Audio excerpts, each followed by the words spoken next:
name is Chelsea and welcome back to my channel. For today's video, we have my May book haul.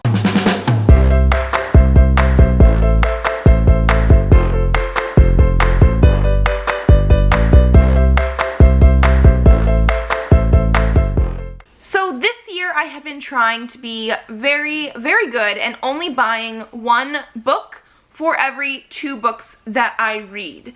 Which means lately this year I've been doing a book haul every other month, and technically I wasn't supposed to haul any books until next month. However, I did accumulate quite a few books this month that I just sort of figured I should talk about. I have 8 books here that are new books to me, which means I should have read 16 books in order to haul these.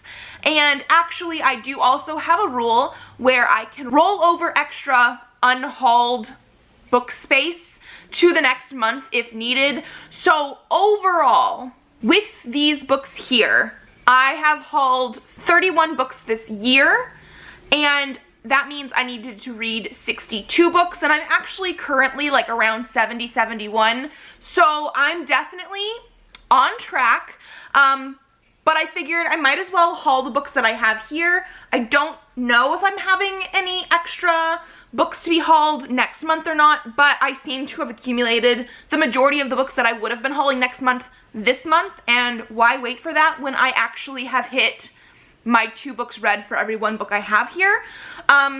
So yeah, I just decided I needed to haul them now. I didn't want to wait any longer.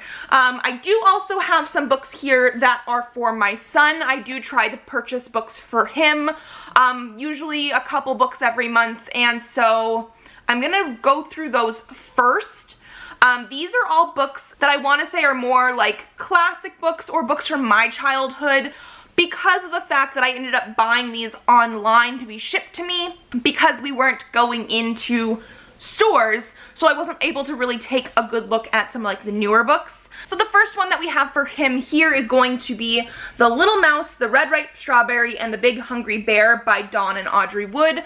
On the side it just says it's The Big Hungry Bear, and this is a book that I definitely, like I said before, remember from my childhood, and the illustrations are freaking adorable. And so yeah, this was just one of the ones that I saw and absolutely had to get. The next one we have for him is The Monster at the End of This Book.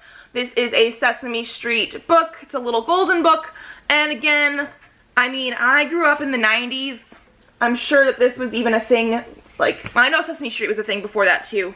The copyright on this book is 1971. The copyright was renewed in 1999. Yeah, I remember reading this book when I was a kid too. So this is a very old, like, classic book, but I had to get it. And then the third book that we got for him was Chicka Chicka Boom Boom. This is by Bill Martin Jr. and John Archambault.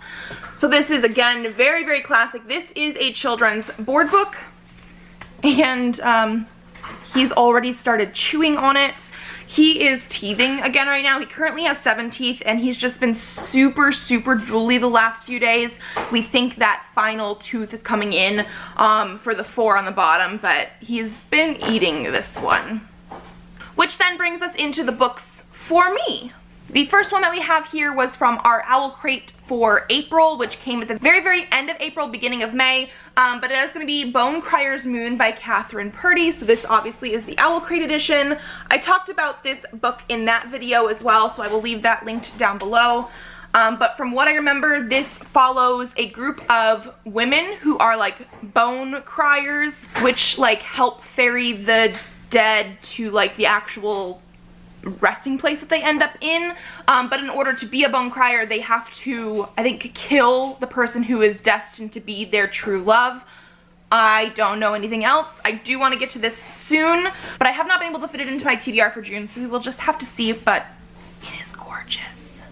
Next, we have the special Illumicrate edition of Chain of Gold. I did haul the original Chain of Gold, I believe, in my last book haul, but I splurged this year and decided to also get the special edition crate with all the special edition goodies, and it did not disappoint. I will also leave that video, I guess, linked down below, but this is just the special, sort of like a cloth-bound version of Chain of Gold with bronzy-ish sprayed edges. They are not shiny, but they do match the shiny cover pretty darn well. Then we have more special editions from Illumicrate, and these are the Nevernight and Godsgrave editions.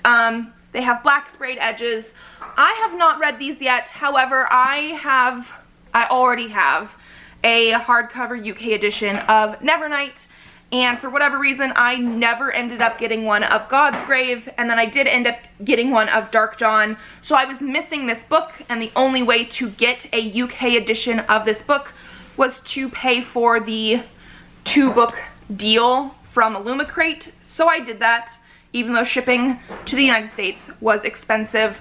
I just absolutely love these editions because, like, the Under the Dust jacket is gorgeous. Like, so gorgeous. Because these are the Illumicrate editions, they do have special end papers that are signed, and then they are black sprayed edges. My Dark Dawn is not the Illumicrate edition, so it doesn't have the sprayed edges, it's not signed, but I'm actually planning on reading both of these in June, so I'm very excited about that. The next one we have here is one that technically does not count for the 8 books that I said I had purchased for June, because this is from a Kickstarter that I actually funded last year, I believe, of a printed version of a webtoon. So this is Let's Play Volume 1. This is by Crier is what it says here. I think they are Mongi on webtoon. Yeah, Leanne M. Crier looks like the actual author's name. And so this, because it is from webtoon, is a webcomic made into a book, so it's like more like a sort of like a graphic novel style. I actually really enjoy this. This is the first webtoon I think I ever read, and so when they were doing a Kickstarter for it, I had to pick it up. It came with a ton of goodies, and I'm just very excited to have it. I've technically read this already, but it's very cute. This is about our main character of Sam, who is like trying to create her own video game, and at the beginning of the book she ends up getting like a very bad review on her video game from a like game streamer on like YouTube. It's not YouTube, I think, in this one. I can't remember what they call it. But then, not only that, the streamer that gave her that bad review ends up being her next door neighbor once he moves in, and everything happens from there. I absolutely love this, and so yeah, I had to pick it up when they were actually like printing a book. Next I have His Last Bow. This is by Sir Arthur Conan Doyle. This is a Sherlock Holmes book with the Sherlock TV show cover on it. This I purchased recently because in the month of June I am doing the Olympic Games readathon, and for one of the prompts that I have is to read a classic, and I'm reading one of the Sherlock Holmes books, and I realized that this is, I think, the last Sherlock cover of a Sherlock Holmes book that I did not own, so I picked it up. Then we have A Ballad of Songbirds and Snakes by Suzanne Collins. Everybody and their mother has been reading this book this month. I picked it up because it was like 37% off on Barnes & Noble a couple weeks before it came out. I wasn't too sure if I was going to get it or not. I'm still not entirely sure when I'm going to read this. All I know is it's a prequel to The Hunger Games that focuses on President Snow before he was President Snow. I've heard very mixed things about this book. Some people love it, some people hate it, and I picked it up because it was cheap, and I knew I would probably want to complete my collection eventually, so I did just pick it up. It came with a like sticker too, like a very giant sticker. It doesn't even like fully fit into this book, but yeah. Oh, I think also this is one of the ones that's very like cool under the cover because it does have like the stamping slash, I guess, maybe embossing under the dust jacket. I don't know when I'm going to get to it because, yeah, I have not been spoiled so far, which is saying a lot of good things about the people I follow on Twitter. But yeah, I had to get it when it was super cheap. Second to the last book, we have the Red Scrolls of Magic, which actually I think I counted again in my books that I bought this month, because technically I did buy it this month. However, I have read this before, so in my rules, it does not count. So I think I'm actually at 7 books that are new instead of 8, technically, because I have read this before. I actually read it in the hardcover the month it came out in hardcover. But these are the new, really, really pretty covers. And I basically have all of Cassandra Clare's books from the Shadowhunter Chronicles in hardcover and paperback, except for the short story collections that are only one cover instead of 2 different ones.